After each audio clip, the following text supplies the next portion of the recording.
Let's take a look at some screen replacement when an object covers part of the screen.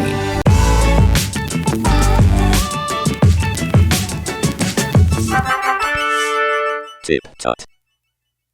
Hello everybody and welcome back to TipTut and welcome to another After Effects tutorial. Today we're taking a look at this piece of footage here with a person scrolling through their iPad where an object covers part of the screen. You can see their fingers obviously blocking parts of it, and this part of their thumb here is covering the corner which we would like to pin. Let's jump right in. I'm going to make a composition from this selection, and this tutorial is going to assume you know a little bit about tracking, otherwise you wouldn't be here in such specific circumstances. So we're going to go to our tracker window and just choose track motion with our video layer selected, and we're going to want to make sure our track type is perspective corner pin. Each of these points should be aligned to the corner of your footage that you're trying to track, so I'm just going to roughly drag them in where they need to go, like so, and then we're going to position them accurately. The inner bounding box is the area that it's allowed to move to track the suggested point, and the outer bounding box is the area that it will look in the next frame for the point that it's trying to track. I'm just going to pop this here because I feel like if I make this big enough to track the edges of the hand, it should keep that track point fairly consistent as that hand doesn't actually move. This one we're just going to pop up here, and this one should work fine also. Exactly like that. Now, at some point in this footage, this hand does move and cover part of the screen, and at one point also covers that corner, so it's going to mess it up. Let's go to about 4 seconds in. I think that'll be long enough for this tutorial series, and we'll trim our composition to that length. Let's just see what it looks like if we track from the first frame, so let's just hit play. Now, as expected, because we've got quite a large track point, it's going to go quite slowly, but also as expected, that track point 3 is doing fairly well to follow that hand. Track points 1 and 2, I'm not worried about at all. You might have to go through and adjust them a little bit and give them a little bit of a tweak. The one that I'm most worried about is here, as this finger is going to come down in very slow motion, and it's going to balls up that track point.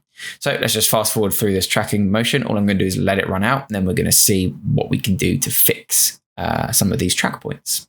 Okay, so we've gotten to the point where, Phoebe, baby, you may hear my cat going absolutely ham on her scratching post down there, just as I start recording again. So we've gotten to the point where the finger here has ballsed up our tracking point. Let's select tracking point 4 and zoom in to show you what I mean. It was going totally fine following that corner until this finger comes in and boff, messes it up.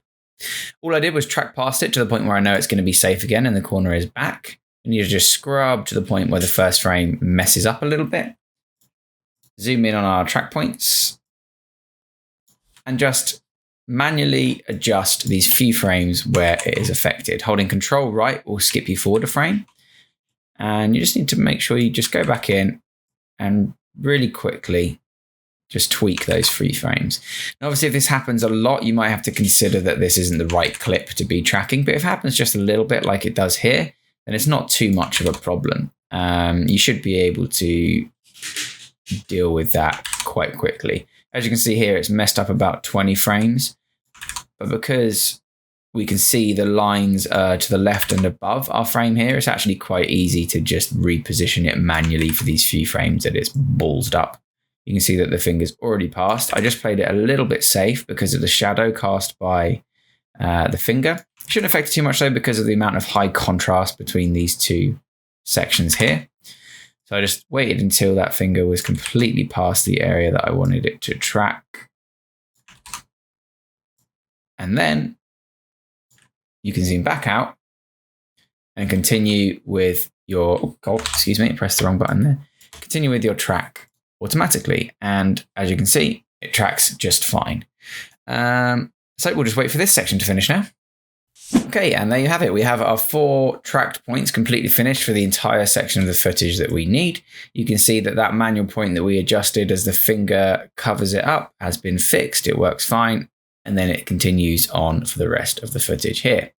So let's now apply this to an object. We need to hit Control Y to bring up a new solid, or just go to Layer, New Solid.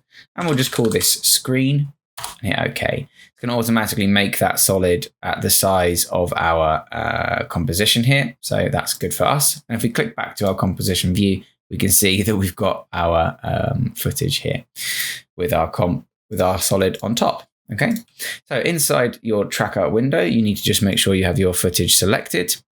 Choose Edit Target, make sure that it's on the solid you just made, and then choose Apply. And that's going to track those perspective corners to the solid you just made and track your solid to the screen that you just created, which is good.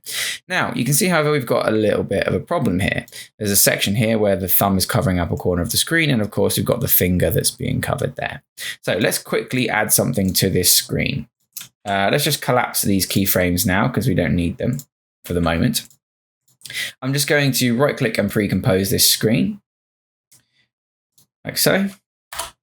And let's find a nice picture to pop in here. We might need 2 or 3 actually, because of the scrolling that's happening. So I'm just going to go to my resources here, useful stock, and let's grab a picture of a house and a picture of a man and a picture of a bunch of supplies. I'll drag those into my project window, which will hopefully load. There we go. And we'll pop those on our screen. Now, the reason I'm doing this is just to show you a few tricks on how to make this screen look a bit more realistic. Just going to roughly position these to the same size and then roughly position them on top of each other as well. Let's pin them all together. So we'll pin these two to this barn one here. And this will just be so that I can move these in a second. So we've got some pictures inside, which are now stretched, inside our composition. And that'll be because, why is that? Our composition settings here are 4096 by 2160.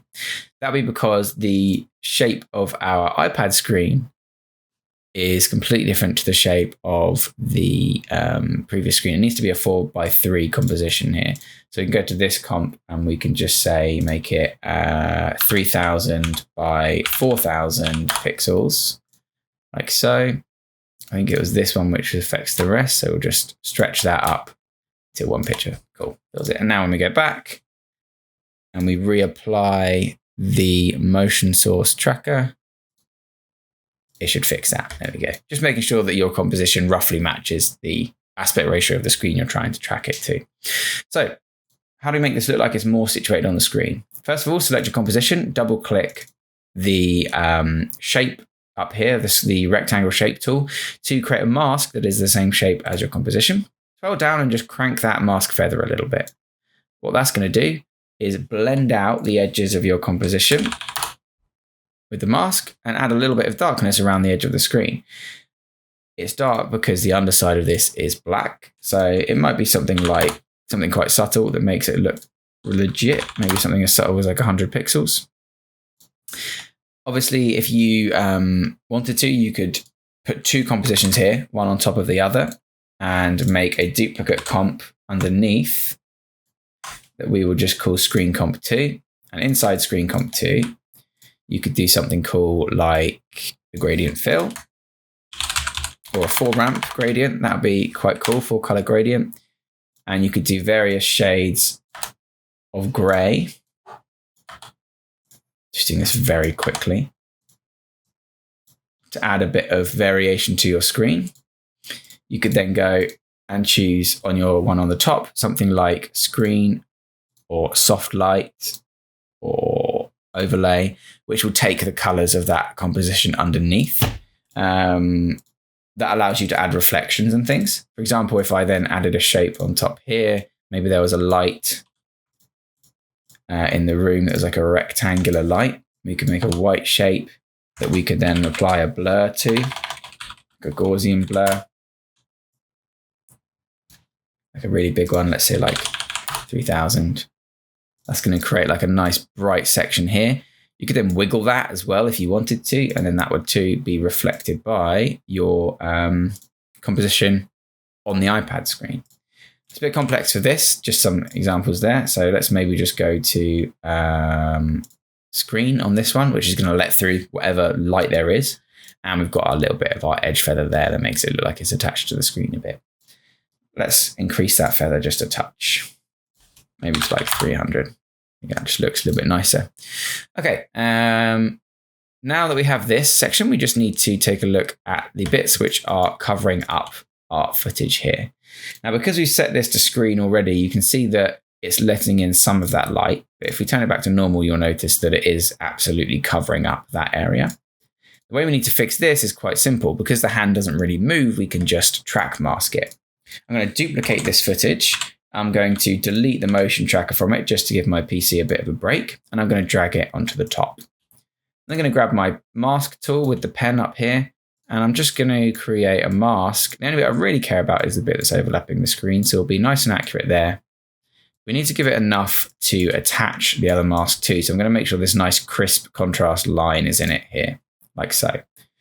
Now, that's obviously masked out that one single frame, which is great, but we need to track this mask to the rest of the footage. So we can select the mask, right click, and choose Track Mask.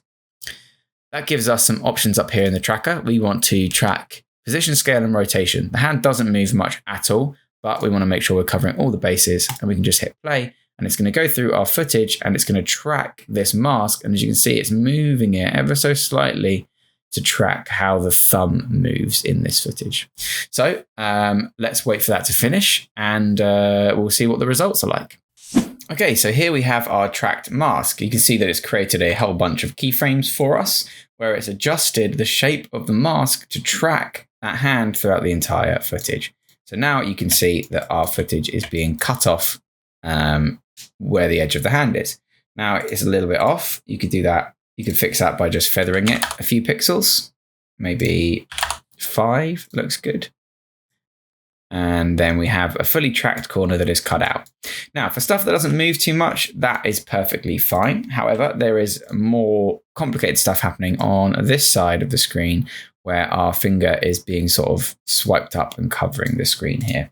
So we're going to do the same thing again. We're going to duplicate this footage. We're going to delete the mask, however, because we want just a fresh mask up here.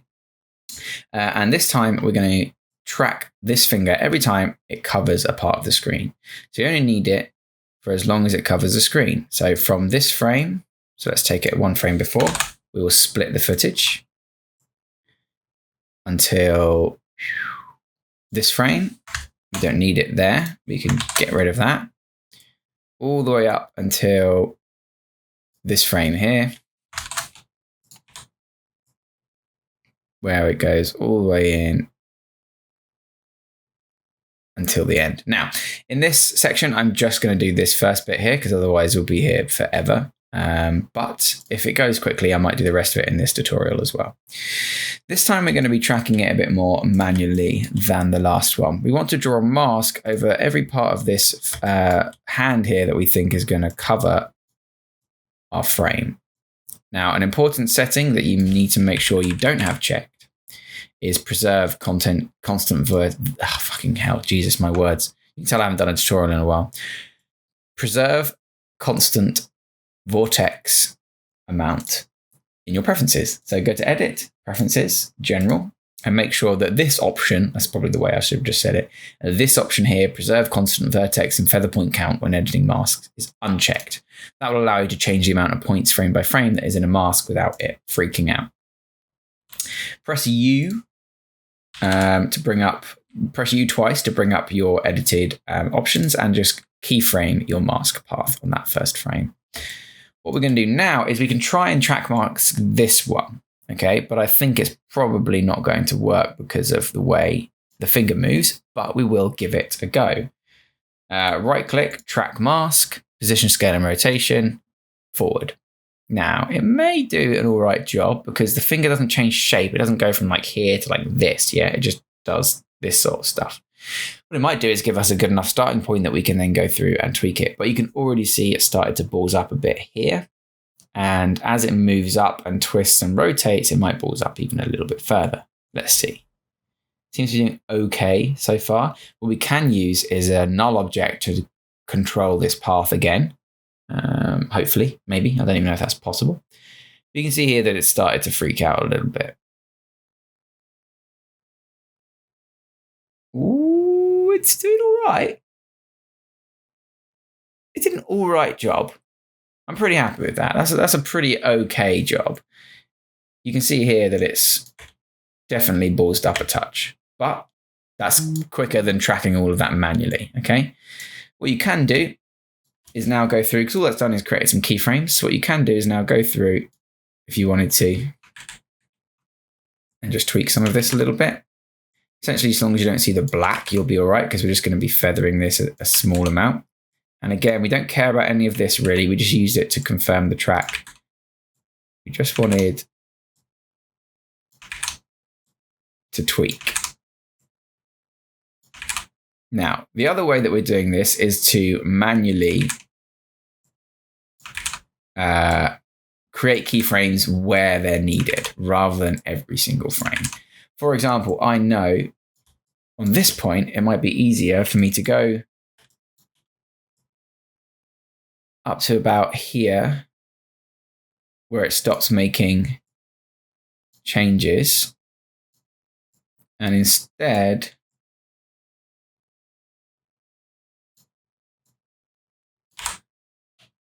see if I can't manually adjust this. So bam, there, we just need to pull that, oops, excuse me. We just need to pull this down a little bit. I'm going to go to my selection tool, hit Control T, and just reposition this. I'm going to quickly turn this to none so that I can see a little bit easier the track. Like so. All those frames now work fine. Here it starts to move a little bit too fast, however, so we'll just bring that down. We'll rotate it a little bit. Again, we only really care about this part covering the screen. Now those frames are fine.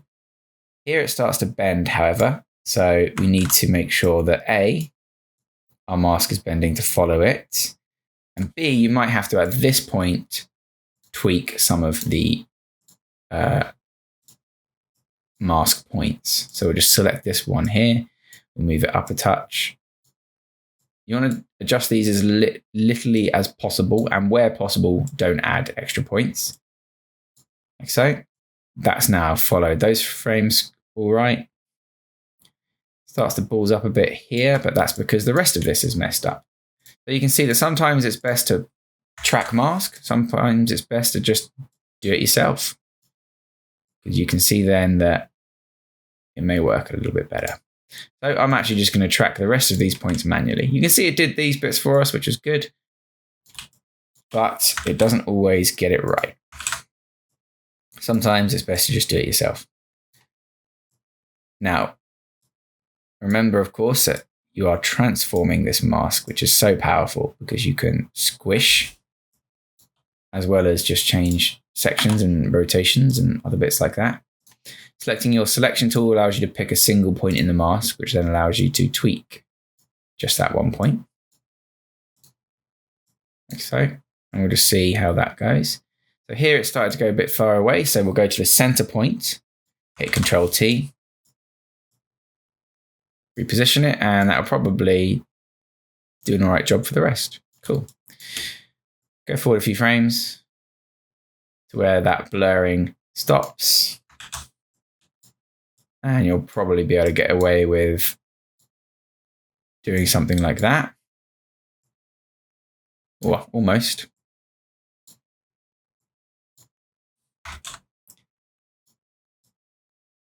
Like so. That's fine. And then I think we should just be able to go to here and get away with that. Nice. Okay, so now we can see that our mask follows pretty well. If we turn it back on with add and we give ourselves a little bit of a feather, maybe say 4 pixels. Take a look. That looks pretty good. There's one point here where I can saw some black, which is there.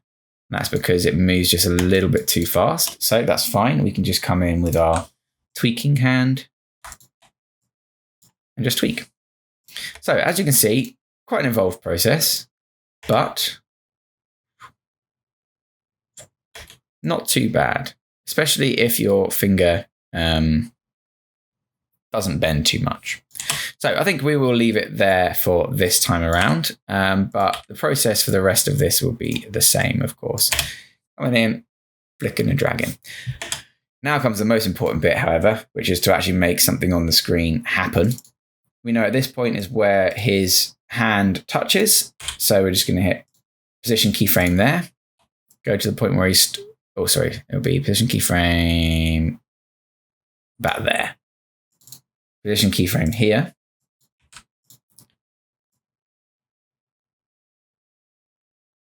And then about here, we will have this guy turn into a house. We'll give it a bit of easing. We know it goes from fast to slow just a little bit, so we'll give it a bit of a test Jimmy.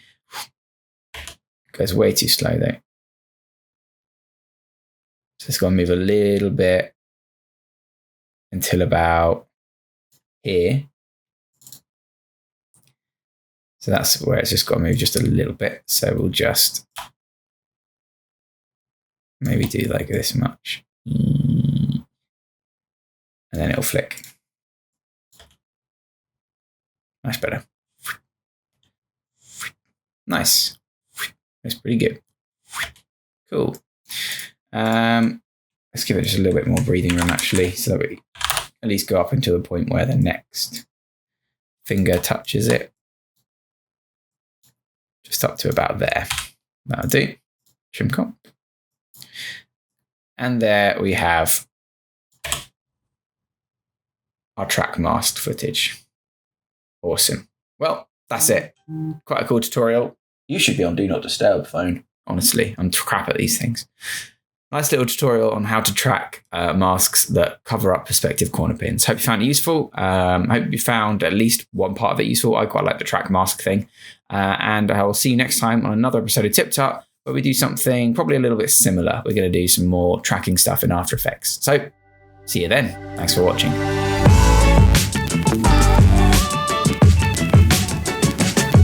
Remember to subscribe for more tips, tricks, and tutorials. Thanks for watching.